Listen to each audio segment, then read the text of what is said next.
Hello, my name is Jessica, and I'm 32 years old. I live in Boston with my husband Patrick. By profession, I illustrate children's books, but lately even holding a pencil has felt heavy. There are days when I stare at the blank page and feel like it's staring back at me, waiting for me to become someone I'm no longer sure I can be. A few months ago, I was pregnant. We were both thrilled. Patrick more than me, I think. He would talk to my belly every night, make lists of baby names, and sketch tiny shelves and soft cribs. I had a little gold locket made, heart-shaped, simple, no engravings. I didn't want to jinx anything. I just wanted a symbol of hope. I remember holding it up to the light one morning and whispering, "This is for you." But our joy didn't last. The miscarriage was sudden, silent. I barely had time to realize what was happening before it was over. What hurt more wasn't just the loss, but the way my family reacted. My mother, Jennifer, said I was overthinking things. That miscarriages happen all the time. My sister, Olivia, didn't even call, and my father, Charles, patted my shoulder with all the warmth of a bank teller. Only Patrick stayed close, holding me when I couldn't hold myself. Since then, things haven't really been the same between me and my family. Not that they ever were truly warm. I was always the quieter daughter, the one who didn't demand too much, didn't shine as brightly as Olivia. She's the favorite, always has been. She's loud, confident, beautiful, and now pregnant. My parents are over the moon. I heard from my mother last week. She called to remind me in that usual passive-aggressive tone that Olivia's baby shower was coming up. "You haven't forgotten, have you?" she said. "It's a big moment for your sister." No, I hadn't forgotten, but I had hoped they might. Il bitere, I told her. What else could I say? After the call ended, I sat on the edge of the bed and held the locket in my hand. My baby was gone. My grief had no room in their world. But still, part of me needed to be there to see it through, to face it, or maybe to finally let go. The week before, the baby shower crawled by like a shadow that wouldn't lift. Patrick noticed the shift in me. How I sat longer at my desk but produced nothing. How my eyes lingered on the same page of a book without reading a word. "Jess," he said one evening as he cleared the dinner plates.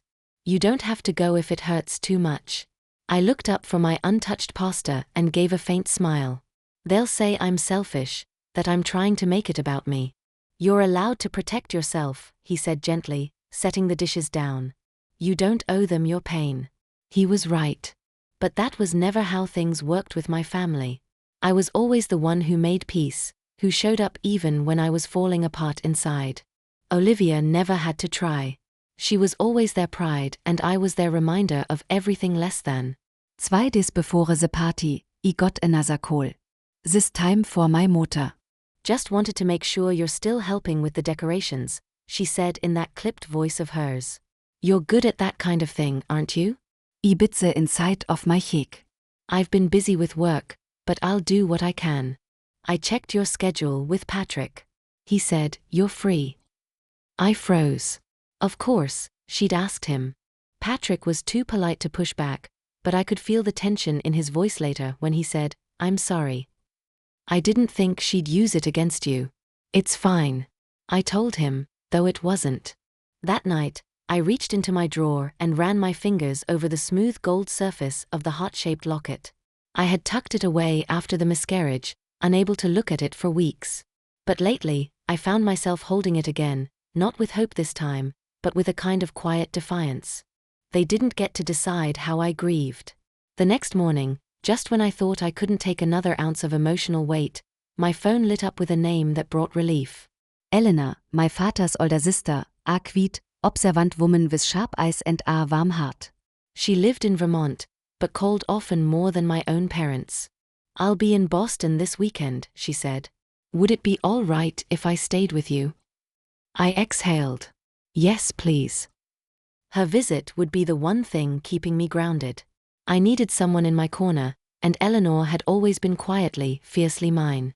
Eleanor arrived on Friday afternoon, her suitcase in one hand and a paper bag of warm muffins in the other. "You've lost weight," she said as soon as I opened the door. "Are you eating properly?" I hugged her tightly, trying. She stepped inside, looked around, and nodded in approval. Still smells like lavender and ambition in here.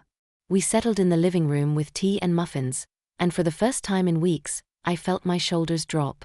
Eleanor had that effect. She didn't cry, but she noticed everything. After a long silence, she finally asked how they treated you since everything. I didn't answer right away. My throat tightened. Patrick was in the kitchen giving us space, though I knew he was listening and silently grateful for her presence. They act like it was a cold I should have gotten over, I finally said. Mom told me to try again soon, like I lost a sock. Eleanors Eis narrot. That's vile. They don't mean to be cruel, I whispered, defending them even as it hurt. They just don't know how to love me properly. They never learned how, she said. And that's not your fault. Later that evening, I went into town to buy a gift for Olivia's baby. So meeting simple, neutral. But as I stood among pastel blankets and overpriced stuffed animals, I felt the familiar pang, like something was pressing on my chest. Tats wen I hört mein Name. Jessica. I turned to see Eric, Olivia's husband, standing a few feet away, holding a couple of bags from a boutique down the block. Hey, I said, startled. He walked over, Eis Kind, looking for a gift, so meeting like that. He hesitated. Can I say so meeting? Sure. I know this can't be easy for you. I've seen how things are. I just wanted you to know not everyone's blind. His words surprised me. Thank you, I said, a little unsure how to respond. If you ever need anything, he added, you can talk to me. I mean that. I nodded slowly. You're a good man, Erich. He gave a small smile and walked away. I stood there for a moment, holding a baby blanket I didn't want to buy, wondering what he had seen that made him say that. Maybe I wasn't so crazy after all. Maybe someone else could finally see the cracks beneath my family's perfect surface. The Golden Garden was one of Boston's most upscale restaurants, a restored 19th century mansion with marble staircases, glittering chandeliers, and walls the color of blush and ivory. Ironically, I had helped design the upstairs banquet hall a few years ago. I should have felt proud walking in. Instead, my stomach was in knots. Patrick, Eleanor, and I steppet inside together. You don't have to stay the whole time, Patrick whispered. We leave the moment it gets ugly. I know, I said. Thank you. The hall was decked out in blue and pink balloons, floral arches, and a glittering banner that read, A new star is coming. I recognized my own decorative style in the details. My mother had used the sketches I'd emailed her last week without giving me credit. Olivia stood in the center, glowing in a designer maternity gown, surrounded by cameras and laughter. Her husband Eric stood off to the side, quietly watching. My mother spotted me almost instantly and walked over, arms open and smile forced. Jessica, finally everyone's here. She led me into the room, made a show of greeting Eleanor, then pulled me aside near the gift table. I hope you brought something meaningful, she said, voice low and sharp. Olivia deserves so meeting special today. I picked something from the registry, I said, already uneasy. She gave a tight smile. Actually, I was thinking the gold locket. I froze. What? You know the one you had made? It's just sitting in your drawer. This baby deserves it now. That locket was for my child. It was for a child. Now give it to one vos alive. My throat went dry. No. Her smile vanished. Excuse me? I said no. I repeated. It's mine. It's all I have left of. Before I could finish, her hand shot out and grabbed a fistful of my hair, yanking me forward. Gasps filled the room. Then a sharp echoing slap across my face. Everything stopped. Und Eleanor lunget forward. Patrick Chauvet trug se Stundkraut, grabbing my Mutters Arm. Are you in Sahne? You just assaulted her in front of everyone. She's being dramatic. Jennifer snapped, brushing her hand off like she was shaking off dust. Always making it about herself. Jure Done. Patrick said through clenched teeth. You're going to jail for this? He pulled out his phone and dialed. Yes, I need police at Golden Garden now. I tuchet my face and tastet blot. This was no longer about a baby shower. This was war. I stood there stunned, cheek burning, heart pounding, eyes blurred. The room, once filled with laughter and clinking glasses, had fallen into absolute silence. The only sound was the distant hum of the chandelier's soft lights and Patrick's voice speaking calmly but firmly into the phone. Yes, an assault just occurred. She was struck in front of multiple witnesses, he said. Wer the Golden Garden. Sekund Banket Hall. My mother had retreated a few steps, her arms folded, a look of forced calm on her face. Olivia just stared, not with guilt or concern, but with the mild discomfort of someone watching a scene they hoped wouldn't ruin their party. Eleanor helped me sit down, whispering, "You're okay." Just Beate. Eric approached quietly and handed me a cold glass of water. I'm so sorry, Jessica. This is unforgivable. Thank you, I whisperet, still dazit. Within minutes, flashing lights glowed outside the front windows. The atmosphere inside shifted, tension thickening like fog. Moments later, Officer Grant stepped into the hall, followed by another officer. His presence commanded attention. The guests parted instinctively, eyes wide. "I'm Officer Grant," he said, firm but calm. "We received a report of physical assault. Who's the victim?" Patrick raised his hand and pointed. My wife, Jessica Harrison. She was slapped across the face by her mother. It wasn't an accident. It was deliberate, aggressive, and public. Officer Grant turned to me. "Ma'am, do you require medical attention?" I shook my head. No, Justice. He nodded. "Can you point out the person who struck you?" Slowly, I raised my hand and pointed. Her Jennifer Carroll, my mother. There was a long pause as Officer Grant looked at her. "Ma'am, I'm placing you under arrest for assault." My motor Locket. A short, bitter sound. You got to be kidding. Overslap. Officer Grant pulled out his cuffs. "This isn't up for debate. You committed a criminal offense in public, witnessed by multiple people." The crowd gasped as he gently but firmly cuffed her wrists. She barked insults as she was led away to what would finally be a consequence she couldn't control. Patrick wrapped his arm around me and whispered, "You're safe now. This ends here." But as I leaned into him, one thought clung to me like a shadow.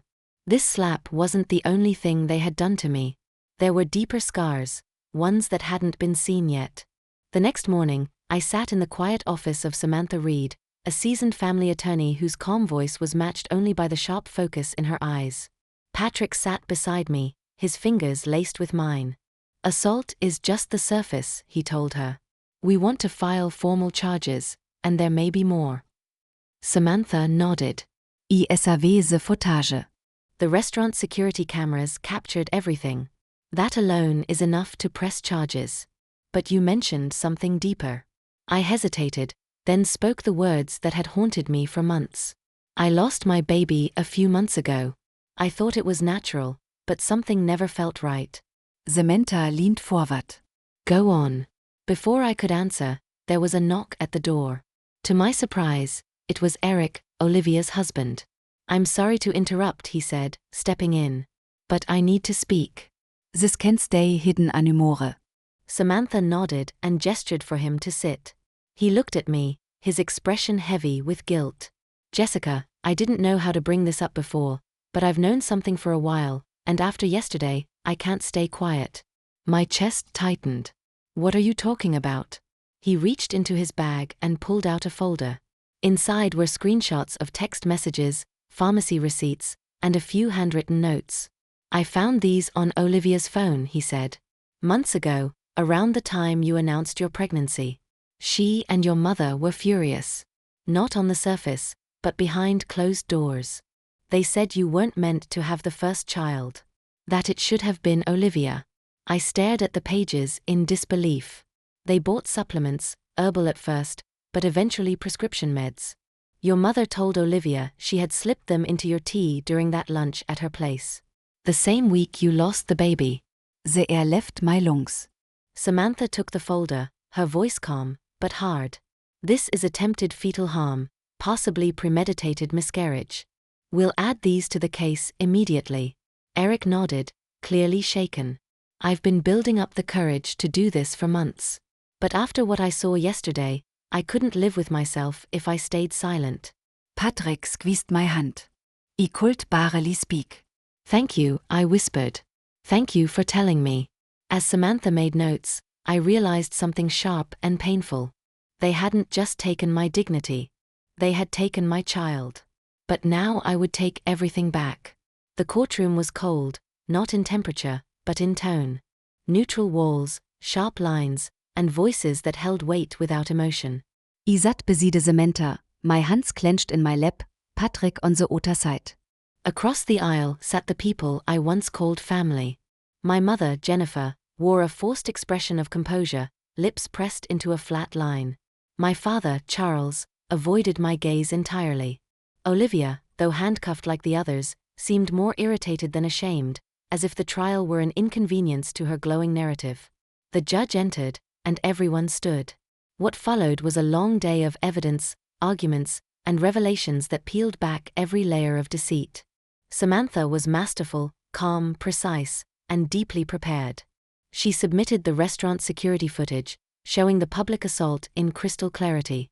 Then came the medical records for my miscarriage, followed by Eric's testimony and the damning evidence, text messages between Jennifer and Olivia, joking about leveling the playing field, and referring to my pregnancy as a mistake that needed correcting. Eric's voice trembled as he told the court everything. I didn't know until it was too late, he said. But once I did, I started documenting it because even I couldn't believe they were capable of this. The judge's expression hardened more with each word. When it was my turn to speak, I stood slowly. They didn't just attack me physically, I said. They stole something I was never going to get back. They took away my chance to become a mother. Not by accident, but by intention. And then, when I said no to giving away the only thing I had left, a locket, they tried to humiliate me in front of everyone. But I'm still standing. A hush fell over the room. The verdict came swiftly after closing arguments. Jennifer, my mother, was sentenced to 5 years in state prison for assault, intentional harm, and premeditated interference with a pregnancy. Olivia, my sister, received 4 years for collusion and psychological abuse. Charles, my father, was sentenced to 5 years for complicity and emotional negligence. There were no tears on their side, only disbelief. As they were led away, Olivia turned once to Eric. He didn't meet her eyes. Patrick wrapped his arm around my shoulders. It's over, he whispered. No, I said, finally breathing freely. It's just beginning. Because for the first time in my life, I wasn't silenced. And justice, real justice, had finally spoken for me. 2 months after the sentencing, I received a quiet call from Eric. His voice was steady, but there was something heavy beneath it. Olivia went into labor, he said. They rushed her to Boston General under full custody. She delivered a baby girl this morning. I paused, not knowing what to feel. Is she all right? She's fine, hielt he, no complications. Olivia is being kept in the hospital for a few days for recovery. Standardprozedur. 2 guards are outside her room around the clock. And the baby, she's beautiful, he said softly. But she won't be staying with Olivia. Eric explained that the moment Olivia was declared medically stable, she would be returned to prison to finish her sentence. No appeals, no special treatment. Her rights had been reviewed, and given the crimes and the unstable environment, the court had made a swift decision. Full legal custody of the child was awarded to Eric. I filed for divorce a while ago, he added. The judge finalized it today. It's done. There was a silence between us, but it wasn't awkward. It was honest. I never wanted it to come to this, Eric said. But I also couldn't keep pretending. The child deserves better. You did the right thing, I told him. You told the truth when no one else would. And now you're protecting your daughter. That's what real family does. Later that evening, Patrick and I sat on the porch watching the orange glow of the sunset. I told him everything Eric had said, and we sat there processing it all. She gave birth in police custody, I murmured. And still, I feel nothing. Patrick nodded.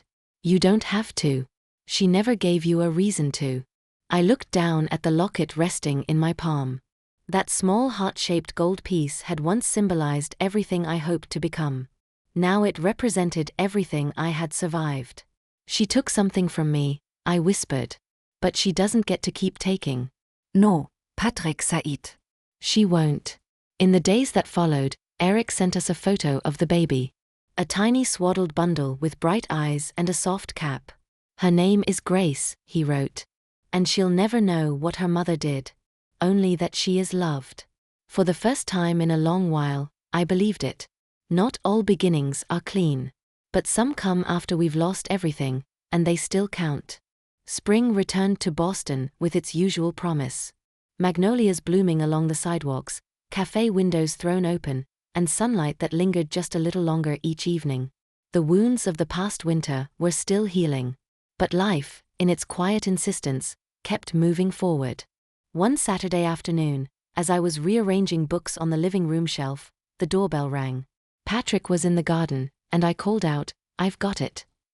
When I opened the door, Aunt Eleanor stood there with a soft smile on her face, and beside her was a young girl, maybe 12, with large hazel eyes and tightly clasped hands. "Jessica," Eleanor said warmly. "I'd like you to meet Nora." I smiled gently and knelt a little. "Hi, Nora. It's nice to meet you." "Hi," she said shyly. "You have a pretty house." "Thank you," I said, stepping aside. "Come on in." In the living room over lemonade and cookies, Eleanor explained quietly. "Nora's mother passed away in a car accident last month. There are no other relatives willing to take her. She's been in temporary care while social services search for a placement. I told her about you, about how you've turned pain into strength, and she wanted to meet you." I looked at Nora, who was silently watching me with cautious curiosity. She wasn't fragile. I could already tell, but she was guarded, the kind of child who had seen too much too soon. Patrick came inside, wiping his hands on a towel, and smiled at her. "You like gardening?" he asked. "I could use some help with the flowers." Nora nodded quickly. "I like sunflowers." "We'll plant some," he said. After Eleanor left, Nora stayed for dinner. She asked thoughtful questions, offered to help clear the table, and told us she wanted to become a vet one day. When I tucked her in on the guest bed that night, she turned to me and whispered something that wrapped around my heart like a ribbon. "Family doesn't have to be blood, right?" I blinked, my throat tight. No, sweetheart. It doesn't. Later that night, Patrick and I lay in bed, staring at the ceiling. "What are you thinking?" he asked. "I think," I said slowly, "that our home has one more room than we thought." He reached over and held my hand. "Then let's fill it with someone who truly belongs." I smiled through quiet tears. We hadn't planned for this, but maybe, just maybe, this was the family we were always meant to build. 1 year later, our home didn't feel the same, and that was a good thing. Nora's laughter filled the spaces that used to echo. Her drawings hung on the fridge next to appointment reminders and grocery lists. Her shoes were by the door, her books stacked on the coffee table, and her favorite sunflower mug sat beside mine each morning. I had resumed my illustration work, though I now included Nora in my brainstorming sessions. She had a sharp eye for color and a wild imagination. "Draw the owl with glasses," she'd say. Or, "Give the princess a backpack. She looks like she'd run away if she needed to." Patrick had built her a small reading nook under the stairs, complete with bean bags, fairy lights, and a shelf just for her growing book collection. He had also planted a row of sunflowers along the back fence, just like he promised. Sometimes late at night, I'd find myself awake, not from grief anymore, but from quiet gratitude. I'd walk into Nora's room and watch her sleep, curled beneath a quilt Eleanor had made. And every time, my hand would find its way to my necklace.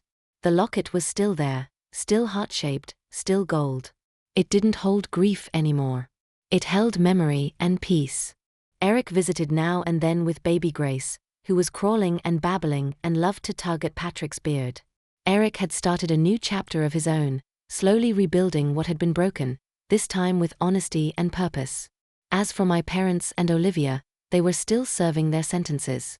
I didn't think about them much. Not out of bitterness, just absence. The same way a room feels when the door's been shut for good. Eleanor often reminded me, You don't owe them space in your life, Jessica. You earned the right to choose who stays. And I had chosen. One Sunday morning, Nora joined me on the porch, wrapping a blanket around her shoulders. I had a weird dream, she said, that we lived in a house made of drawings. Was it falling apart? I teased. No, she grinned. It was perfect. I leaned down and kissed the top of her head. Then we'll build it together. As the morning sun lit up the street, I held my daughter close. The one I never expected but desperately needed. My heart didn't ache anymore. It was full. Finally. If this story moved you, don't forget to like, share, and leave your thoughts in the comments. And if you'd like to hear more powerful stories like this, make sure to subscribe to the channel. Thank you for watching, and we'll see you in the next story.